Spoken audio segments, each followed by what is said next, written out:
என்னடா எங்க big Boss show போகுதா, லைவ் போகுதா, இல்லை ஏதாவது சீரியல் போகுதா அப்படிங்கிற லெவலில் தான் இருந்துச்சு 2 வீக்ஸாக பாரு இல்லாத அந்த பிக் பாஸ் ஷோ அப்படின்னு சொல்லும்போது, அப்போ பிக் பாஸ் ஃபினாலே எப்படி இருந்திருக்கணும் அப்படின்னா, ஃபினாலேன்னு சொன்னாலே சும்மா அதிருதில்லை அப்படி இருந்திருக்கணும்.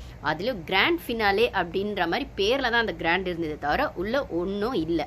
அப்போ ஒன்றும் இல்லாத ஃபினாலேக்கு பார்வை கூப்பிட்டு வந்தால் தான் ஏதாவது இருக்கிற மாதிரி அது ஃபினாலே அந்த ஒரு மூடையாச்சும் கிரியேட் பண்ண முடியும்டா அப்படின்னு தான் இவனுங்க கெஞ்சி அவளை வந்துட்டு கூட்டிட்டு வந்தாங்க. காலில் விழாத குறையா கெஞ்சிதான். இதை நான் ஃபஸ்ட்டில் சொல்லும்போது கூட நிறைய பேர் வந்து கமெண்ட்ஸில் எல்லாம் உருட்டாதீங்க, சேனல்லாம் போய் கெஞ்சிருக்க மாட்டாங்க, அவகிட்ட கெஞ்சணும் சேனலுக்கு அவசியம் இல்லை, விஜய்ஸ்க்கு அவசியம் இல்லை அப்படின்னு. ஏன் இன்னைக்கு எபிசோடில் விஜய்ஸே சொன்னார்ல, கமருதீன் என்ட்ரி வந்தோடனே பார்வை கூப்பிடலன்னு தப்பாக நினைக்காதீங்க, பார்வும் கூப்பிட்டா அவங்க பிஸியாக இருந்ததுனால வரலன்னு.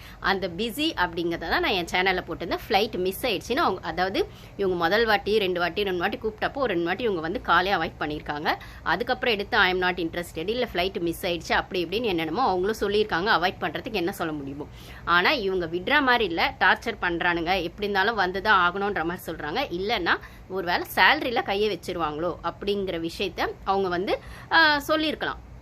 கண்டிப்பாக அந்த ஒரு அது என்ன சொல்கிறது, ஒரு மாதிரி அதை வச்சு கார்னர் பண்ணியிருக்கலாம். ஸோ நீங்கள் வந்துட்டிங்கன்னா சேலரியில் எந்த பிரச்சனையும் பண்ணாமல் ஸ்மூத்தாக கொடுத்துருவோம், இல்லைனா அது கொஞ்சம் அப்படி இப்படி தான் இருக்கும் அப்படின்னு இன்டைரக்டாக சொல்லியிருக்கலாம். இல்லை அது அந்த விதத்தில் தான் அவங்க சொன்னாங்கன்னு பாருக்கும் புரிஞ்சிருக்கலாம் அப்படின்னு சொல்லும்போது, ஸோ இது வந்து இந்தளவுக்கு இவனுங்க ப்ரெஷர் போடுறானுங்கன்னா, நான் அகெயின் சொன்ன மாதிரி இதை காம்ப்ளிகேட் ஆக்க வேணாம். நம்மளுக்கு கண்டிப்பாக அவள் உழைச்ச போனால் அவளுக்கு வேணும் தானே, அப்படியே ஜஸ்ட் லைக் தட் விட்டுற முடியாது. இல்லை அவள் அதில் வெறும் மென்டல் ப்ரெஷர் மட்டுமா போட்டிருக்கா, ஃபிசிக்கல் ப்ரெஷர் போட்டிருக்கா, ஃபிசிக்கல் வயலன்ஸை சமாளிச்சிருக்கா, வேர்பல் அபியூஸ் வந்துட்டு அவ வந்துட்டு கோ த்ரூ பண்ணியிருக்கா, ட்ராமாவை கோ த்ரூ பண்ணியிருக்கா.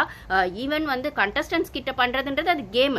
ஸோ வந்து நீங்கள் வந்து ஃப்ரெண்ட்ஷிப்காக போய் அங்கே உட்காந்துட்டு வந்தவனுங்க, இல்லை வந்து ரிலேஷன்ஷிப் பாண்டிங்காக அங்கே போய் உட்காந்துட்டு வந்தவங்க ஜாலியாக அரோரா மாதிரி வந்து எல்லா ஆம்பளைங்களும் தடவிட்டே ஒரு கேம், அதாவது ப்ரெஷரே இல்லாமல் நான் கேம் ஆடினேன்னு இத்தனை சீசனில் சொன்ன ஒரே கண்டஸ்டன்ட் அவளாக தான் இருப்பா. எனக்கு சோறு கிடச்சிது, தூக்கம் கிடச்சிது, எனக்கு கொஞ்சத்துக்கு ஆள் கிடச்சிது, நான் அழுதுன்னா வந்து நான் அழறதுக்கு முன்னாடியே கட்சிஃப் கொடுக்க ஆள் கிடச்சிது அப்படின்னு சொன்னதெல்லாம் அவதானா. அந்த மாதிரி ஒன்று பாரு ஆடலையே.